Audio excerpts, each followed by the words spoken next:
మీ business ఏదైనా మీ ఊర్లో promotion చేయాలంటే అది సుమన్ టీవీతోనే సాధ్యం. ఇప్పుడే సంప్రదించండి.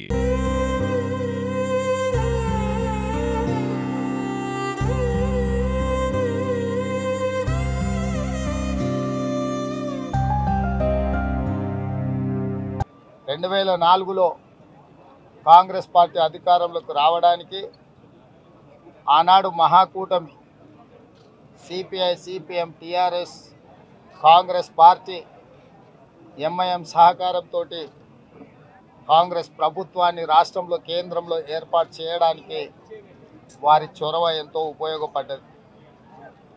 వారి యొక్క ఆలోచన విధానము, సమన్వయాన్ని దృష్టిలో పెట్టుకొని 2009లో ఎన్నికల సందర్భంగా మళ్ళీ శ్రీమతి సోనియా గాంధీ గారు ఆనాడు ఉమ్మడి రాష్ట్రంలో కాంగ్రెస్ పార్టీని అధికారంలోకి తేవాలి అని అంటే పెద్దలు డి శ్రీనివాస్ గారిని మళ్ళొకసారి పిసిసి అధ్యక్షుడిగా ఆనాడు శ్రీమతి సోనియా గాంధీ గారు నియమించడం జరిగింది. అంటే డి శ్రీనివాస్ గారి యొక్క పనితనము, వారి చొరవ, శ్రీమతి సోనియా గాంధీ గారికి వారికి ఉన్న అనుబంధము మనందరము గుర్తించి, అదేవిధంగా డి శ్రీనివాస్ గారు మధ్యలో కొన్ని అనివార్య పరిస్థితుల్లో పార్టీకి దూరమైన సెంట్రల్ హాల్లో డి శ్రీనివాస్ గారు ఎదురుపడితే శ్రీమతి సోనియా గాంధీ గారు, ఎందుకంటే నేనే ప్రత్యక్ష సాక్షిని, సీను హౌ యు అని డి శ్రీనివాస్ గారిని పలకరియడం జరిగింది. అప్పుడు నేను డి శ్రీనివాస్ గారు మన పార్టీలో లేరు, తెలుసు కదా మేడము అని అంటే, పార్టీలో లేకపోయినా డి శ్రీనివాస్ మన మనిషి, మనవాడు అని చెప్పి శ్రీమతి సోనియా గాంధీ గారు ఆప్యాయంగా డి శ్రీనివాస్ గారిని గుర్తించి పలకరించింది. ఆ తర్వాత డి శ్రీనివాస్ గారు నాతో మాట్లాడుతూ తిరిగి కాంగ్రెస్ పార్టీలో చేరాలనుకుంటున్నాను అని వారు ప్రస్తావించారు. నేను అడిగిన పెద్దలు శ్రీనివాస్ గారిని, మరి ఇప్పుడు మీరు రాజ్యసభలో ఉన్నారు, తిరిగి కాంగ్రెస్లోకి వస్తే మీరేమైనా పదవి ఆశిస్తున్నారా అని అంటే వారు ఒక్క మాట అన్నారు, నాకు ఎలాంటి పదవుల మీద వ్యామోహము, ఆశ లేదు. చిన్న కార్యకర్త నుంచి పిసిసి ప్రెసిడెంట్గా, మంత్రిగా ఎన్నో రకాలుగా కాంగ్రెస్ పార్టీ, గాంధీ కుటుంబం నన్ను ఆదరించి అవకాశాలు ఇచ్చి ఈ స్థాయికి ఎదగడానికి ఉపయోగపడ్డది. నేను చనిపోయినప్పుడు నా మీద కాంగ్రెస్ పార్టీ జెండా కప్పాలన్నదే ఏకైక కోరిక అని చెప్పి డి శ్రీనివాస్ గారు ప్రస్తావించడం జరిగింది.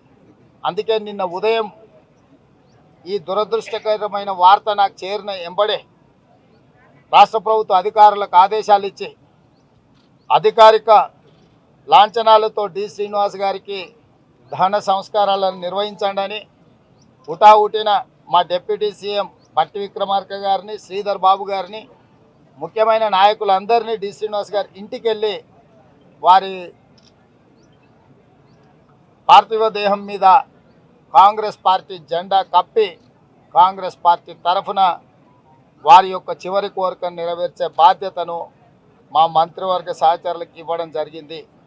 ఈరోజు కూడా డి శ్రీనివాస్ గారికి, వారి కుటుంబానికి, వాళ్ళ పిల్లలతో నాకున్న సన్నిహితం, అదేవిధంగా డి శ్రీనివాస్ గారి మీద ఉన్న గౌరవం, వారు కాంగ్రెస్ పార్టీకి చేసిన ఎనలేని సేవలన్నిటిని దృష్టిలో పెట్టుకొని ఈరోజు ఇక్కడికి వచ్చి వారికి నివాళులు అర్పించడం జరిగింది.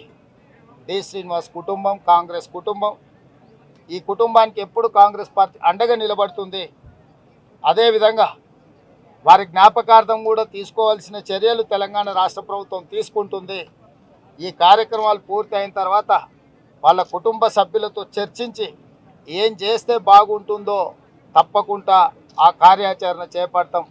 ఈనాడు చాలామంది, ముఖ్యంగా నిజామాబాద్ జిల్లా నుంచి తెలంగాణ రాష్ట్రంలో బలహీన వర్గాల శాసనసభ్యులు, నాయకులు ఈరోజు కనిపిస్తున్నారు అని అంటే వాళ్ళందరినీ గుర్తించి అవకాశాలు ఇచ్చి ప్రోత్సహించిన నాయకుడు డి శ్రీనివాస్ గారు.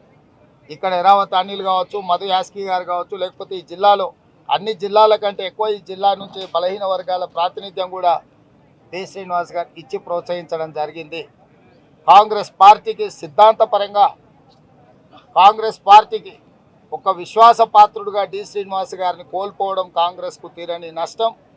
తప్పకుండా వారి జ్ఞాపకార్థం వారి గౌరవం పెరిగే విధంగా మా ప్రభుత్వం చర్యలు చేపడుతుంది.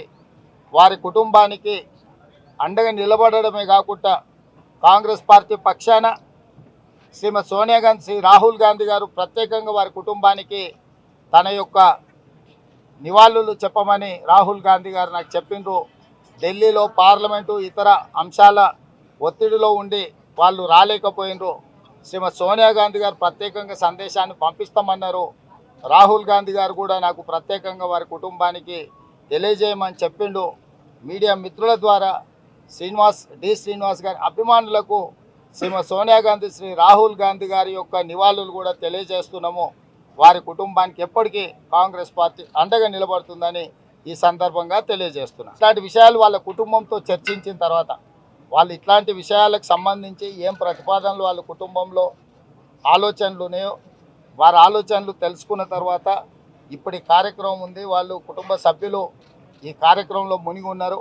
అయిపోయిన తర్వాత మళ్ళీ ఒకసారి సెక్రటేరియట్కి వాళ్ళ కుటుంబ సభ్యులను పిలుచుకొని మాట్లాడి తప్పకుండా డి శ్రీనివాస్ గారికి వారి గౌరవం తగ్గకుండా వారిని గుర్తుపెట్టుకునే విధంగా ప్రభుత్వం నిర్ణయం తీసుకుంటుంది. ధన్యవాదాలు. వేల్పూర్ గ్రామంలో జన్మించి నిజామాబాద్ నుంచి తన రాజకీయ అరంగేట్రం ప్రారంభించి సమైక్య ఆంధ్రప్రదేశ్ రాష్ట్రంలో తెలంగాణ రాష్ట్ర ఏర్పాటులో జాతీయ స్థాయిలోనే తనకంటూ ఒక ప్రత్యేకత గుర్తింపు పొంది నా రాజకీయ గురువు, నాకు రాజకీయంగా మెంటర్ అయిన డి శ్రీనివాస్ గారు సీనన్న మరణ వార్త అత్యంత దిగ్భ్రాంతికి గురి చేయడం జరిగినది. నిజామాబాద్ జిల్లాతో తనకున్న అనుబంధం తెలంగాణ రాష్ట్ర ఏర్పాటే కాకుండా నిజామాబాద్లో మెడికల్ కాలేజీ వచ్చిందనంటే తన షష్ఠపూర్తి జన్మదిన సందర్భమున అప్పటి ముఖ్యమంత్రి వచ్చినప్పుడు వారితోటి తన జన్మదిన కానుకగా నిజామాబాద్ జిల్లాకి మెడికల్ కాలేజ్ అడిగినాడు. అట్లాగే తెలంగాణ యూనివర్సిటీ రావడంలో కానీ ఈ ప్రాంత అభివృద్ధి, తెలంగాణ రాష్ట్ర ఏర్పాటు దీంట్లో చరిత్రాత్మక పాత్ర సీనన్నది.